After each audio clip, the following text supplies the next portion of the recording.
Hello, students. I am again back with part 3 of chapter number 9 India, Climate, Flora, and Fauna. Students, I hope you all have seen part 1 and part 2 of this chapter. If not, do watch it. बेटा chapter बहुत ज़्यादा लेंदी है इसीलिए part 3 भी बनाना पड़ रहा है. बेटा यहाँ तक हम लोग पार्ट 2 में पढ़ चुके हैं. पार्ट 3 हम लोग स्टार्ट करेंगे. Forest based on variation of relief. अब रिलीफ क्या होता है बच्चा? हाइट में जो डिफरेंस आता है उसको हम रिलीफ से बता सकते हैं. ठीक है, तो वो फॉरेस्ट जो रिलीफ वेरिएशन की वजह से होंगे उनको हम पढ़ेंगे अब. ठीक है, तो पहले हम पढ़ेंगे माउंटेन फॉरेस्ट या अल्पाइन वेजिटेशन. माउंटेन फॉरेस्ट को भी हम क्या कह सकते हैं? Alpine vegetation. माउंटेन फॉरेस्ट को हम अल्पाइन वेजिटेशन भी कह सकते हैं. क्लाइमेट कैसा होता है बेटा? वो जगह है जहाँ पर टेम्परेचर 20 डिग्री से कम हो और जो एल्टीट्यूड का मतलब होता है हाइट कितनी हो? 1500 मीटर टू 3300 मीटर्स तक होगी. तो इस पर्टिकुलर एरिया में आपको मिलेगा अल्पाइन वेजिटेशन. तो अल्पाइन वेजिटेशन के लिए क्या क्लाइमेटिक फीचर कौन से हैं? तो पहला, टेम्परेचर कैसा रहे? 20 डिग्री से कम. और हाइट कितनी पे मिलेगा? ये 1500 मीटर के ऊपर और 3300 मीटर के नीचे. और यहाँ पर जो रेनफॉल होती है वो 150 टू 250 सेंटीमीटर तक होती है. स्टेट्स एरियाज जहाँ पर ये मिलेंगे हमें, तो नॉर्थ में ये हमें मिलेंगे हिमालय के टेम्परेट जोन में, in the temperate zone of Himalaya. Kashmir से लेके असम तक वेराइंग एल्टीट्यूड, बहुत अलग अलग जगह अलग अलग हाइट है, वहाँ पर हमें ये मिलेंगे. साउथ में हमें ये दो जगह मिलेंगे, नीलगिरी हिल्स पे और अन्नामलाई हिल्स पे, जहाँ पर एलिवेशन 1000 मीटर टू 1500 मीटर तक होता है. अब हम कैरेक्टरिस्टिक्स की बात करें तो ये जो वेजिटेशन है इसमें मिक्स्ड डेसिडियस फॉरेस्ट भी होते हैं और कोनिफोरस फॉरेस्ट भी होते हैं विद वेराइंग रिलीफ. अलग अलग हाइट पे आपको अलग अलग मिल जाएंगे और अलग अलग रेनफॉल रेंजेस भी होंगी यहाँ पर. ठीक है, it occurs in the transition zone of 2. अब हम स्पीसीज की बात करेंगे भाई, तो स्प्रूस है, सिडार है, ये आपको नॉर्थ में मिलेंगे. यूकेलिप्टस कहाँ मिलेगा आपको? नीलगिरी हिल्स पे मिलेगा. यूकेलिप्टस नीलगिरी हिल्स पे मिलेगा, तो स्प्रूस और सिडार आपको नॉर्थ में मिल जाएंगे. They form high but Fairlie open forest. High होते हैं पर ओपन फॉरेस्ट होता है विथ सभी अंडरग्रोथ. नीचे छोटे छोटे छोटे छोटे आपको कई बार शॉप्स मिल जाएंगी, पर बेसिकली ये जो ट्रीज होते हैं इनकी हाइट बहुत ज़्यादा होती है. नीलगिरी का पेड़ आप लोगों ने देखा होगा जिसको हम इंग्लिश में यूकेलिप्टस कहते हैं. ठीक है, चलो यहाँ पर आपको oak, laurel, bamboo, poplar, birch, walnut, elm ये भी मिल जाएगा. ठीक है, अब हम पढ़ेंगे मैंग्रोव और टाइडल और लिटोरल फॉरेस्ट. ठीक है, लिटोरल का मतलब होता है ऑन शोर. लिटोरल का मतलब क्या होता है? ऑन शोर, मतलब शोर के पास होंगे. शोर वाला चिल्लाने वाला शोर नहीं, मतलब नदी के पास होंगे या समुद्र के पास होंगे. ठीक है ना.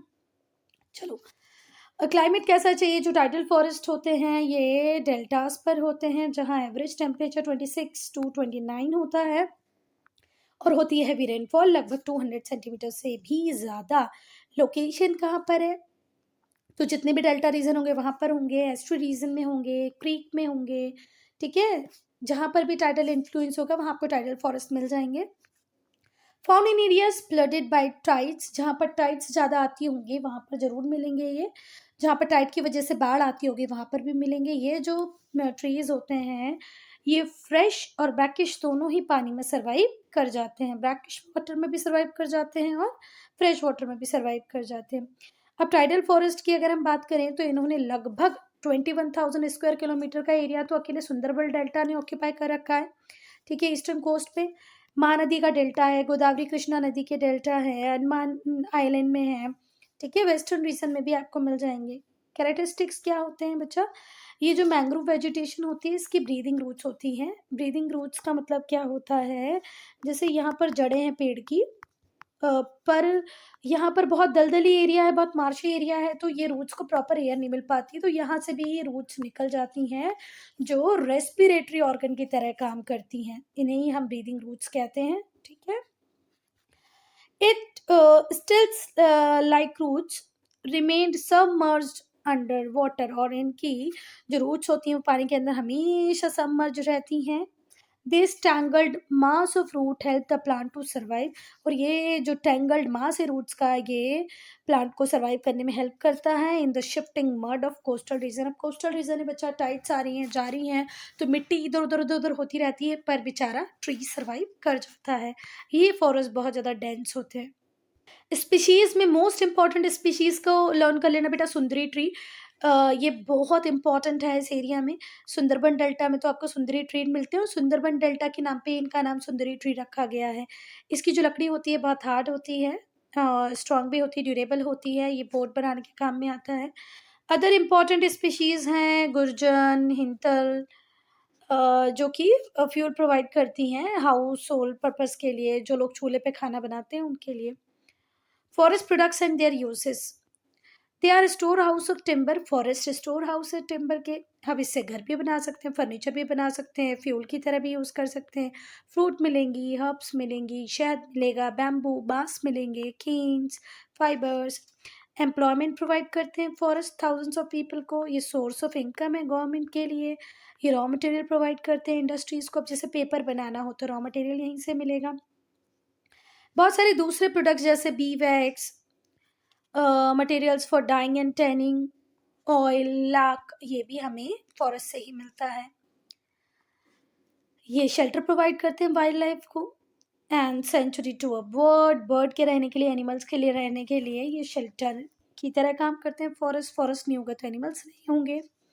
फॉरेस्ट इकोलॉजिकल बैलेंस को हेल्प करता है। फॉरेस्ट इकोलॉजिकल बैलेंस बनाए रखता है।